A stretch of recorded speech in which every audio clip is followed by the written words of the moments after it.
All right, music fans, welcome back to the Real Music Observer. It's Dave, and yes, reporting from the great outdoors and reporting in real time for real people just like you and me. Had some 38 special chain lightning in the distance. It was a lot of fun. Hopefully it stays in the distance. Hey, Ultimate Classic Rock.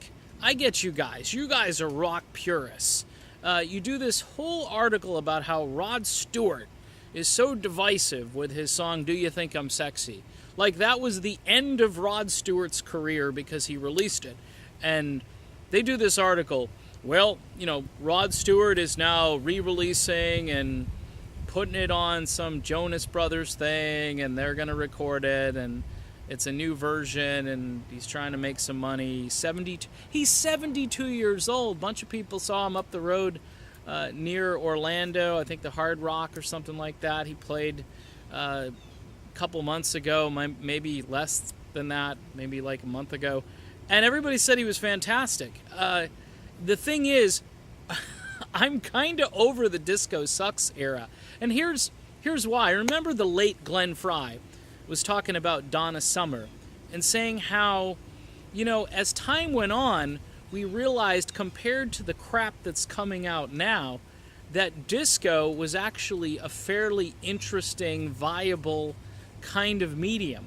I mean, you got to admit, there are some of those songs that you probably used to hate that you don't hate as much anymore.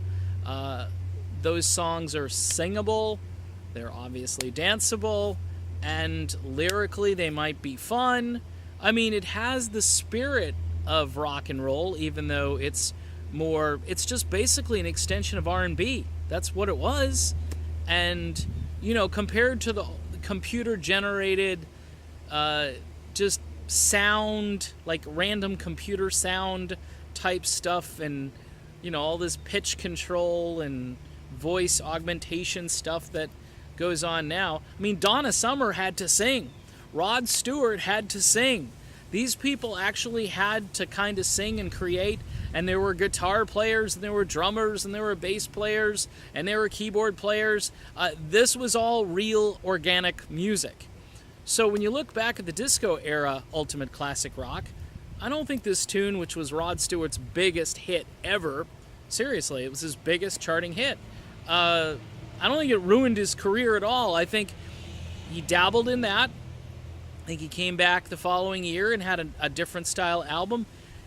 Rod pretty much spent his entire career reinventing himself and occasionally going back to his roots. In the late 80s, he came back to his roots big time, and people lapped it up. He did that great Unplugged performance where he sang really all of his classic stuff, and that's kind of what he really leaned on heavily.